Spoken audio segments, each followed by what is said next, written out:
don't block the path of inquiry. Don't lay down rules that make it impossible for people to ask important questions. Welcome to the Thought Stretchers podcast, where we hope to stretch your thinking about important issues in education through rich inquiry.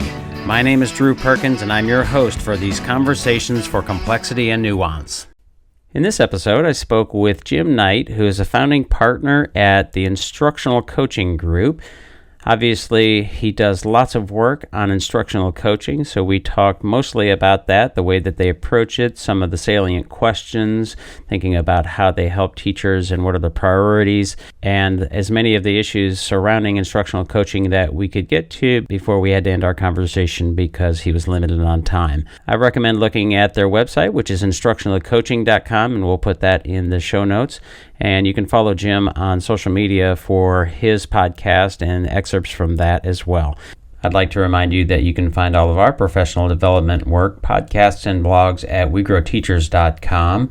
There you'll find our work on project-based learning and knowledge-rich inquiry and differentiated instruction, objective pluralism, which is meant to help you navigate some of the culture war issues that are putting external pressures on our K-12 education space, and several other areas in which we help schools grow and better prepare students for the modern world. You can always reach out to me at drew@thoughtstretchers.org. And with all of that said, here's my conversation with Jim Knight. I am here with Jim Knight, and we're going to talk instructional coaching and probably some other things about teaching and learning. But as I like to do, I want to give you an opportunity to introduce yourself. You're internationally known to some people, but maybe not to all. And I guess give the listeners a little bit more about who you are and the work you do, and maybe some of the things that are important about you. Well, Jim Knight, and I've studied instructional coaching for 25 years. I'm the founder of the Instructional Coaching Group and wrote the first article and the first book that were really focused on instructional coaching, and I've been studying it pretty intensively since then. Been involved in a lot of research studies and fortunate to work with people around the world. I'm blessed to be able to work with coaches who I think are kind of like the best audience you could work with, because they're all about relationship and they're all about learning, and so it means that the chance to work with coaches is a real joy. And I am founder of a company called Instructional Coaching Group, and we're dedicated to a simple thing: excellent instruction every day in every class for every student everywhere. And that's at the heart of every decision we make as a little organization. So we're really trying to see what we can do to move things forward in schools, primarily by treating teachers the way they should be treated, as professionals, not as people stocking shelves in a workshop, but as true partners in the relationship. Imagine that. What was your educational background, and especially I'm always interested in this, the sort of K-12 experience of the pre-university. My experience going to school? Yeah. Well, I didn't like school very much. I wasn't really a successful student. I loved to learn. I had some really great teachers. It probably had more to do with me than them. I was kind of I was an adolescent, like many adolescents. But I loved to learn. I read a lot as a student, and I had some teachers who inspired me to read. And I wanted to be a writer, when I was in school, and I had some great experiences, but then also had some not so great experiences in school. So I left school with a love for learning, but not necessarily a very good student. I wasn't very disciplined. And when I first went to university, I was a miserable failure. My average after 2 years was D-. So I took a little break from university, but I went back and did much better. I ended up getting a really hard to get scholarship in Canada called the Shirk Scholarship, which at that time, I think they only gave it to 50 graduate students across the country, and worked with Michael Fullen at the University of Toronto, Don Deschler at the University of Kansas. Initially studied English literature. I actually passed comps for a doctorate in English, and then switched to education, and then did the comps all over again for education. So that's kind of how the whole thing evolved. What would you say? I'm always just really curious about this, because I think it informs the way that people in our sort of area of work think about teaching and learning. What would you say were the determining factors for when you started becoming successful as a student? Well, I can point it to a specific thing. When I left university with my low average, and I was a successful high school student, but I think people just sort of passed me on. But when I left university, I had a lot of learned helplessness about life in general, not just education. And I moved to the Canadian Rockies. I lived in Banff and Jasper, and I became kind of obsessed with climbing. And I used to go mountain climbing every weekend, rock climbing at night after work, ice climbing in the wintertime. And there was something about the physical act of climbing mountains that led to a real change in my attitude. And there's just something about the physicality of accomplishing that every time and getting up and I had to learn everything about how to tie knots and what's safe and how to use an ice axe and how to use these different things. I had to work with other people.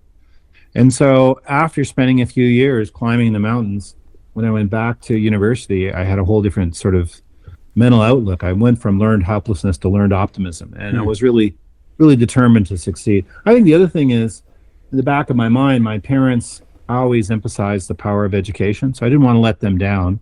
Felt I'd let them down before. So I went back to school in a way to succeed for them as well, I'd say. I'd really be curious to look at the stats of folks who are, again, sort of in our line of work and helping to sort of improve teaching and learning, to see what their educational experience is like, because mine was in some ways similar. As a high school student, I was very disengaged, really wanted to learn, but didn't want to do the work that they were asking me to do, didn't feel like it was meaningful or useful. I didn't have the struggles in college like that, but I did actually have some struggles in my teaching certificate program, and it makes me wonder how many. I would guess that lots of folks are similar in nature, had that experience, and maybe are thinking about how we can improve that. But I suppose that's for another day. So the work that you've done over the years with instructional coaching, I think I heard you talk about this in at least maybe one of the blurbs you put on social media, or that I've seen in social media. And correct me if I'm wrong. The sort of dialogical way that your approach to coaching is that, like, how do you describe your coaching approach at this point in sort of an elevator pitch? Well, the first thing I would say is coaching should strengthen your relationship. You should be working with someone who sees your strengths and reports them back to you. It should feel good. You should be working with someone whose full focus is on helping you accomplish what you want to accomplish. When you sense that benevolence from the coach and that they see your strengths and they remind you of the good things you're doing, that's a pretty encouraging thing. You want to be around people who see the good in you and show it to you. So there's that.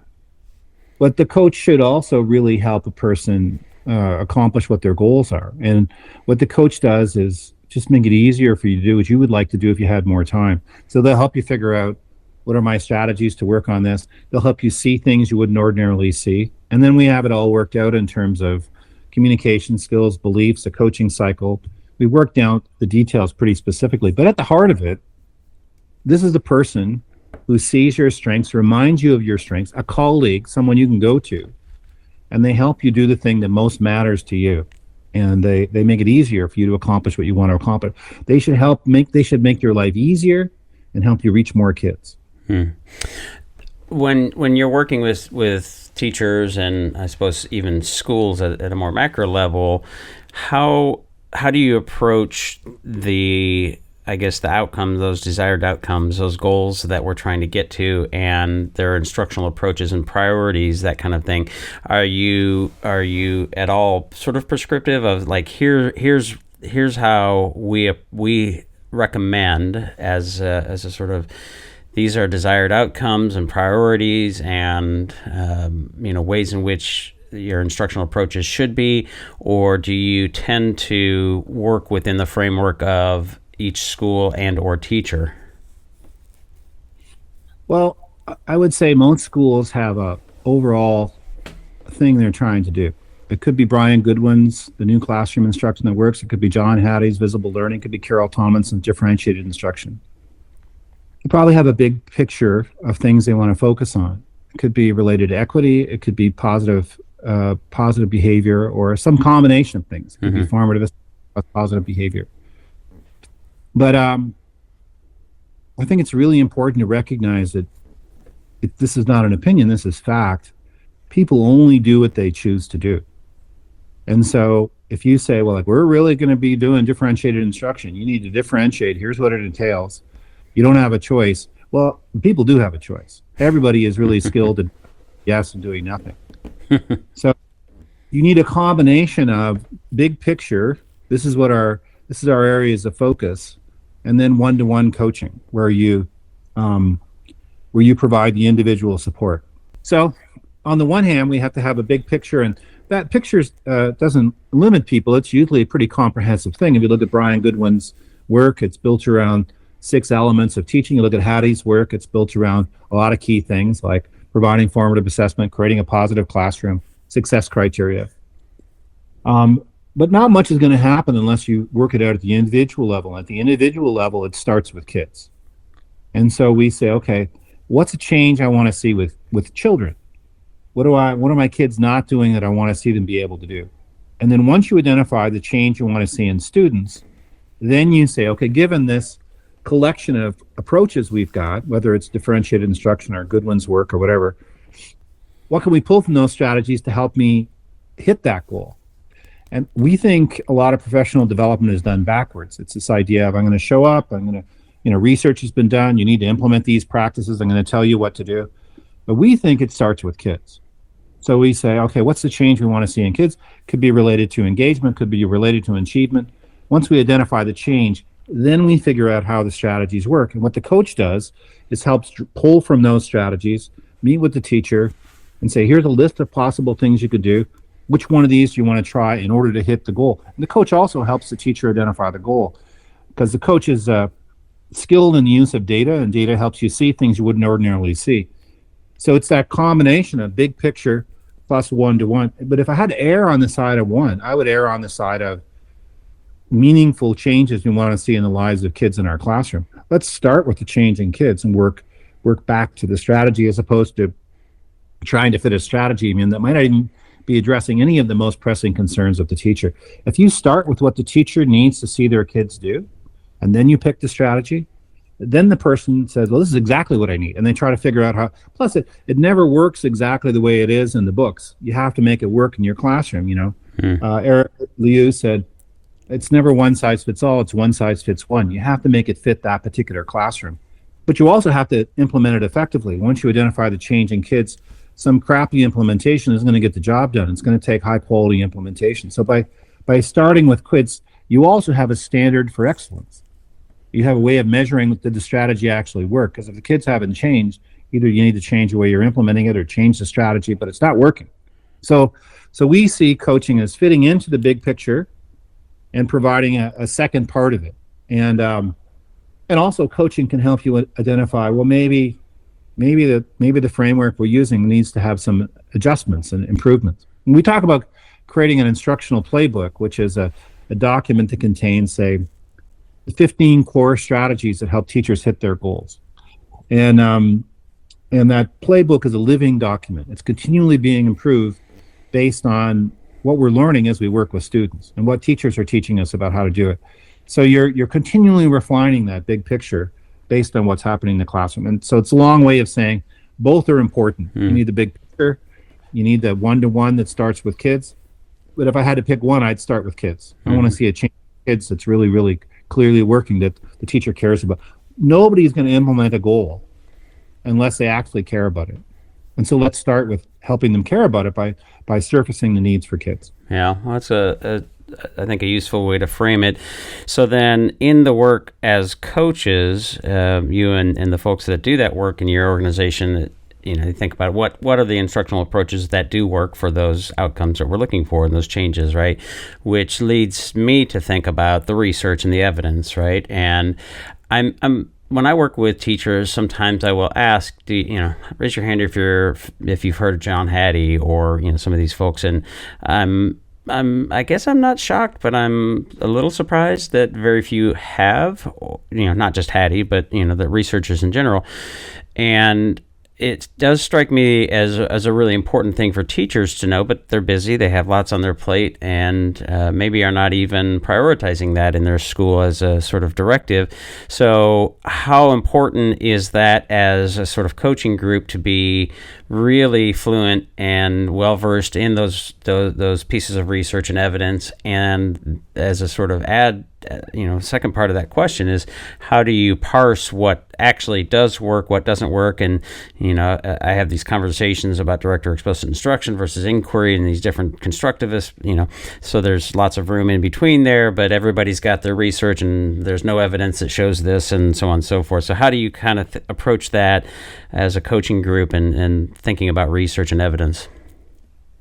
Well, I've written an article for John Hattie on instructional coaching for Hattie's work.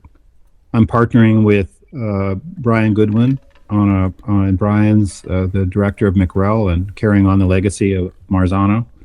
So I'm writing a book with him on instructional coaching for evidence-based practices. I've had probably at least a dozen meetings with Carol Tomlinson where we've talked through differentiated instruction and what that would look like if we did it effectively. So I really believe in, and I'm grateful for the work of people like Hattie and Goodwin who help us see. And the beauty of Hattie is that he sees it one way through meta-analysis, and Goodwin looks at another way. He goes through the What's Work Clearinghouse. They have different perspectives. But the bottom line is, I don't really think there's any definitive answer to the way teaching should happen. I think what matters more than statistical significance is local significance. Did it help me hit my goals with my students? And whether it's constructivist or whether it's direct instruction, there's the world's leading experts on this can't agree. So how am I, a coach in Michigan, supposed to work this out? So to me, the bottom line is, does this practice help teachers hit their goals? And if you're setting powerful goals that will have an unmistakably positive impact on kids, a socially significant difference, so that they'll be different next year. They can't decode words. Now they learned how to decode words. They can't organize an essay. Now they know how to organize an essay and how to edit it. Whatever it is they're learning, something that's a life skill they'll be able to take away forever. They'll be changed. What you might call essential learning that they have to get. So long as we're focused, and also I would say engagement is really important too. That not just the kids are on task, but our kids cognitively engaged in the learning, and our kids emotionally engaged. Do they feel safe in school? Do they feel like they belong? Do they have hope? Do they have friends in school? So I think by focusing on powerful goals, changes in students first, and then drawing from the research to say, okay, there's a whole array of different things we could do. Which ones help teachers hit the goals? That's what I call local significance or local validity. And to me, if it helps you change the quality of kids' lives, and if it's unmistakably working, we're gathering data that shows it's really working, then it's good. And if it's not helping you change, no matter what the meta-analysis says, no matter what the researchers say, it's not that helpful. Good practice, and what works in Kansas City might not work in California. Different places, different schools, different issues. So to me, it always comes back to you identify the change you need to see in students, then you test out the practices, and you probably have to adapt. Even if you take a really clearly articulated strategy, it's still going to have to be adapted for that particular group of students. What works with first hour might not work with seventh hour. And so to me, evidence is great, but the great debate between inquiry or constructivist practices and direct instruction, I don't really care. I think, does it help me hit my goals? That's the issue. And to me, I like to look at evidence to give me a place to start. And some of it is pretty hard to turn your head. I mean, to be really clear on what you're going to teach, to formatively assess kids, to give kids feedback. It's pretty hard to turn down those ideas. But ultimately, the measure is, did it help me make a difference in kids' lives? That's where and so what the coach does is say, what's the change we want to see that we agree is a powerful, socially significant change? Now let's see what strategies work. And we test out the practice by whether or not the kids have changed. So how do you, because I agree with, a lot of what you're saying there, and and we want to be thoughtful and flexible and fluent and all those kinds of things.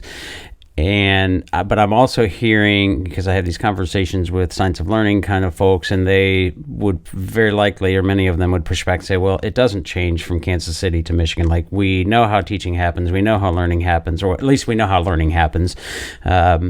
And I tend to think that they're talking about a pretty narrow band of things that are, academic outcomes that we want to get at, and those kinds of things. So how do you think about the science of learning kinds of things, and maybe to put it in context, if you're working with a teacher who is really, sort of an adamant proponent or advocate of science of learning kinds of principles and less, amenable to something that's more constructivist, how do those conversations tend to go? Well, the school is going to provide some framework for what you do and don't do. So a school might be more direct instruction. They might use the high impact teaching strategies developed by the Victorian Department of Education in Australia. It's for free, you can download. But I think if you talk to experts on instruction, and whether it's Hattie or Goodwin or whomever, they're going to say, you pick what works in the situation. If something works everywhere, great, then that's going to help me hit my goals. The issue really isn't, I just haven't found that anything off the shelf actually solves the problem the way it's supposed to be. I wrote a direct instruction guide for summarizing and paraphrasing.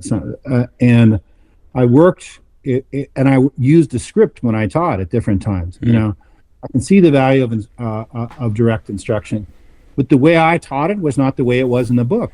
And I had to adjust what I did to fit the students I work with, to fit my style as a teacher. And I've observed probably 100 teachers using a very prescriptive model where it says, this is when it was written, take the chalk and write on the blackboard. It tells out exactly what to do. And I never saw it done the same way. It was always different in every classroom I went into. And so to me, the measure of the practices should be, did it actually help me accomplish my goals with students?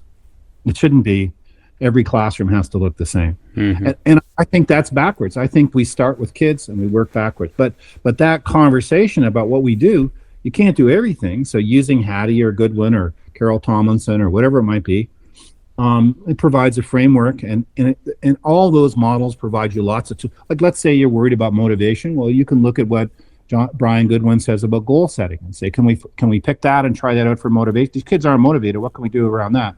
Or we're looking at the kids just aren't mastering their writing. And so we say, well, let's do gradual release. Fisher and Fry, let's see if we model more what it looks like and the kids see me. We pick the practices and then we see if it works.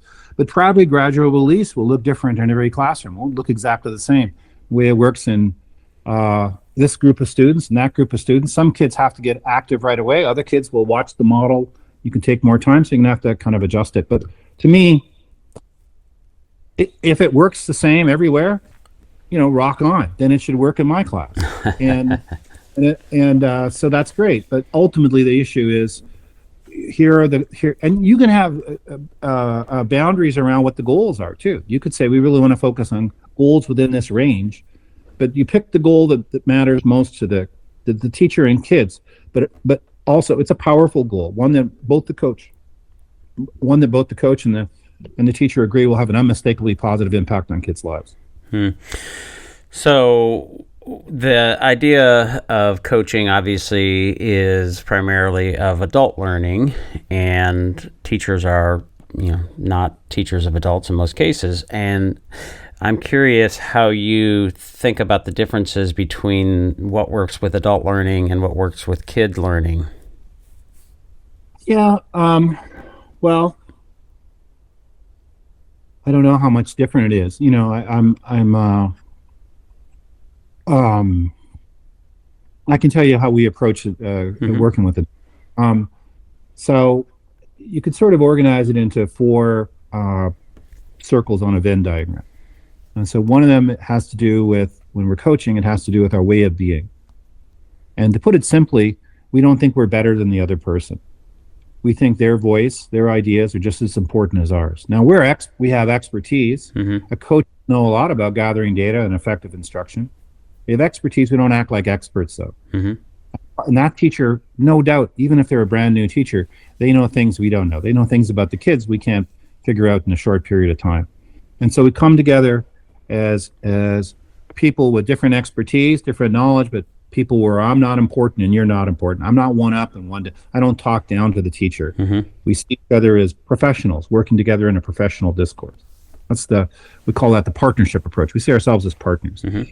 Second thing is the way we communicate. And so effective coaches develop their listening and questioning skills, and they learn how to build emotional connection with others. And they foster trust by an attitude of benevolence, by being reliable, and a number of other things. But probably the most important things are listening and questioning. I grew up in Canada, so prenatally I was a hockey fan, so I have to get a hockey analogy in every time. But for me, listening and questioning for coaches are like skating for hockey. You can't play the game unless you can skate. If you're a coach, you have to be good at asking good questions, listening effectively. And the third thing is the coach needs to know a few things. So in particular, they need to know about data, and you need to know, and data helps you see things you wouldn't ordinarily see, whether it's engagement or achievement data. And that means they need to be able to think through, is this student, do they need to acquire the knowledge, or do they need to make connections, or do they need to transfer the knowledge? And then that assessment's going to be different. And if we're looking at transfer, we might have to use a rubric, whereas if we're looking at acquisition, we could get away with a multiple choice. So the coach has to know how to do those things. I have a book coming out in September called Data Rules, which is about that very thing. But the second thing is the coach has to have a deep knowledge of teaching practices. And that's what we call an instructional playbook. They have a core set of things they know inside out. They know all the nuances, and they help the teacher. Now, they may not draw from that playbook, but it's going to be pretty tough if the teacher wants to work on something and the coach says, I got nothing. The coach needs to have something to help them. And then the fourth circle is they have a coaching framework, conversational framework. We call it the impact cycle, that puts it all together. So how do we get a clear picture of reality, set goals, identify a strategy? How do we learn that strategy? How do we make adaptations? The three stages are identify, learn, and improve. And so a coach needs a conversational framework to help make happen. But those four things, a way of being, your communication skills, your strategic knowledge, your coaching cycle, those are all key parts of coaching. Yeah. So I heard you talk in a conversation on your podcast. I'm not sure which episode it was. Might have been a more recent Q&A, but some of the shifts that you've made over the years, and one of those was sort of going from the mindset that you could just talk at the folks, and I think you were talking about overhead projectors, and I was like, yeah, I remember those things, right? I remember putting those things on the bright light and the overlays and all those kinds of things. But anyways, sort of shifting and realizing that just telling the teachers this stuff wasn't going to work. And then really realizing, hopefully I'm not butchering this, realizing the importance of sort of the ongoing conversation and work to make it sustainable. But that's often not what schools do.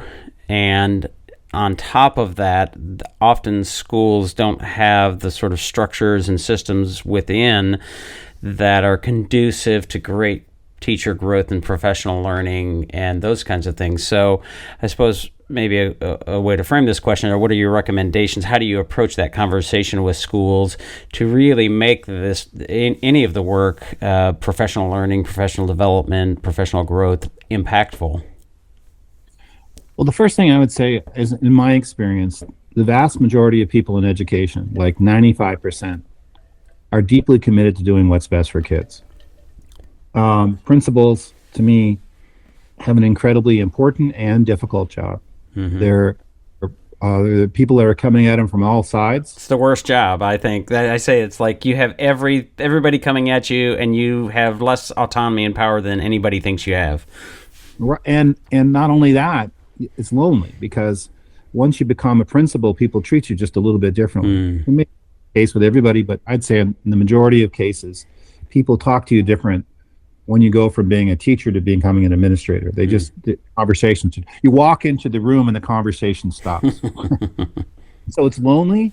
It's also extremely important, though. The principal and you want to have it make a difference in kids' lives, principal, if that's your sort of your calling in life, it's hard to come up with something more important than either being a coach or a principal. Coach is a whole different role. But not just the coaches. I think teachers, what excites them is the light bulb moment. If they feel like they've made a difference in kids' lives, if today was a good day, they walk on air on their way home. If they feel like they let kids down, and I do think teaching is almost inherently a guilt-producing thing, because there's always some kid you didn't reach. There's always something you didn't accomplish. So I have enormous respect for all the professionals in education.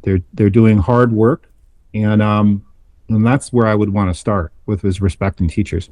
We've talked it through, and we've developed a set of standards for instructional coaching. I have a book called Evaluating Instructional Coaching, but we build it around 7 standards basically, and some of them are about the coach, how the coach interacts, built around the beliefs they have, the way they communicate, the way they lead, how their focus on purpose, how they lead themselves, and how they interact with others in ways that Liz Wiseman would call being a multiplier versus a diminisher. Then the second set of standards, I kind of alluded to these before, but they understand the coaching cycle, they're using it effectively, they have a playbook that they know inside out, and they're really skilled at the use of data.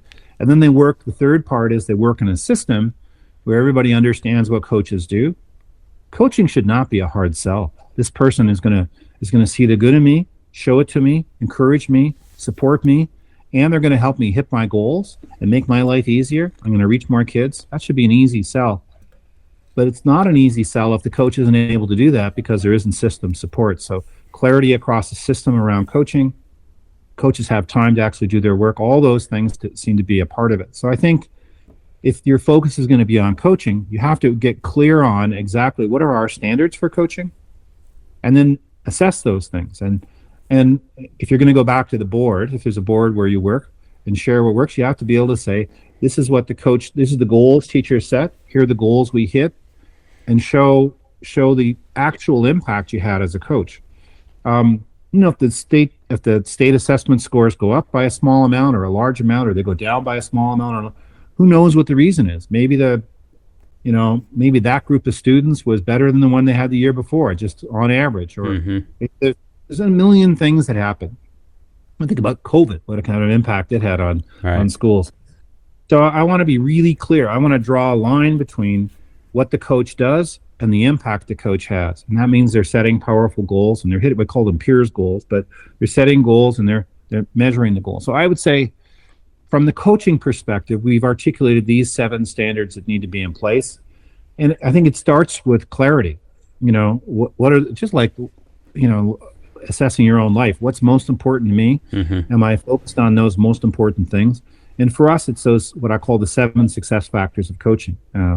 The who you are, how you do your work, and where you work. Those things are all critical.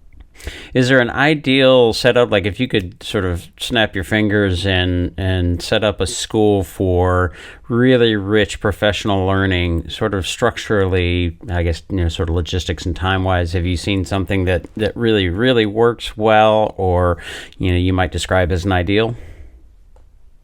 Well, I think the coach needs to be coaching. So that's the first thing. And so the coach has to have, at least 70% of their time is dedicated to walking people through impact cycles. And then that cycle is going to take you a few weeks, probably at least 6 weeks, maybe a little less than that, but it could also be 13 weeks. But we found on average a coaching cycle takes 6 to 8 weeks. It's going to take the coach 3 or 4 hours a week working with that teacher, because they're going to visit the class, they're going to maybe watch video of the class, they're going to do some research, they're going to prepare for their conversation, they're going to meet the teacher. Probably going to take you at least three hours to do that. So I think a recognition of how much time it takes and making sure the coach has the time is a really critical part of it. And sometimes people will say, well, we don't have time for that. Things have to move forward. If I could do it quicker, that's the way I would do it. I think the trouble with quick fixes is they never work. And then you end up back at the same problem with less enthusiasm for change, because people just tried this quick fix and it didn't work. And more quick fixes you have, the less enthusiasm for change, until teachers get to where they say, oh, this too shall pass. I had a coach in Lander, Wyoming, once say to me, "You won't believe what this teacher said to me." I said, "What did she say?" She said, "You too shall pass." If, I guess metaphysically true, but kind of a bummer of a thing to say. But at any rate, because we all will pass. But at any rate, I think the system is set up where the coach can succeed. The coach works with the principal. There's clarity around the priorities, and the coach has professional learning to succeed. The coach is the first learner in the school. They're the ones that are reaching out, finding more things, helping people implement the practices. But they're also not an expert, like I said, in the sense of telling people what to do. They're a partner. They're helping. They're a teacher working with teachers. They have, they're a second set of eyes and a second set of hands. The eyes are the data. The hands are the strategies. That's how they do. Yeah, I make that distinction as well, that expert versus expertise, and I'm very uncomfortable when people will introduce me, oh, here's an expert, we have this expert about inquiry or project-based learning or something. Like, I have expertise. I don't have all the answers, nor should I, or should you think that I do. But I've thought about this hopefully more than you have, because you have your role and I have my role. So how can I help you and we think about our professional learning as, essentially coaching as well. When I was in the classroom, one of the things that I didn't have a coach for many, many years. It wasn't even really an option. But then I remember seeing a teacher who became a coach and hearing him talk before the beginning of school, addressing the staff. And I was like, please, I would love to have you work with me, if for nothing else, because I felt isolated and those adult conversations would be great. But the idea that you want to have somebody and have that mindset that you're open to having those conversations for improvement and have somebody scrutinize and question and push you and that kind of thing. How do you recommend, or what are some of the ways in which you think about how you help teachers understand the importance of that and be open to be coaching, to being coached? Well, first off, I think improving is an always present characteristic in professionalism. If you're a professional, you should be getting better at what you do. You want to go to a doctor who says, I haven't changed in 15 years. You want to go to a doctor who says, I'm keeping up with the research. I might not know everything, but I'm kind of on top of things. And this looks like the best treatment for your child's issue right now. So I would say, by definition, to be a professional, an always present characteristic in the concept of professionalism is continuous improvement. Someone's not interested in improving, then their leader, their administrator, has to deal with that. That's unprofessional behavior. But assuming people are open to learning, then I think the coach. Implementation comes down to two things, according to this book called The Influencer. And there's a whole bunch of people who wrote it. Is it worth it, and can I do it? And if somebody offers me something and I can see it's worth it and I believe I can do it, I'm in. There's no resistance. Like if the governor of Kentucky came on social media today and said every educator in Kentucky is going to get a $30,000 raise, there wouldn't be a lot of resistance. There wouldn't be people saying, I hate change. Gosh, now I got more money. What am I going to do with that? It was so much better. Everybody's going to say yes, because it's worth it and I can do it. And so when coaching is worth it and people can do it, they're going to be in. And word spreads quickly in a school. If someone helps you be more successful, they respect you, they help you encourage, and the teacher says, my life's easier, really helped me reach people, other people will hear, and the flip side's also true. If the coach is wasting my time, people will hear that too. So if what you do is worth it, and you encourage people to be successful, I think it will spread in the system. Yeah, one of my wishes is that our schools were more intellectually nourishing places for teachers, and I think that's a sort of overlooked.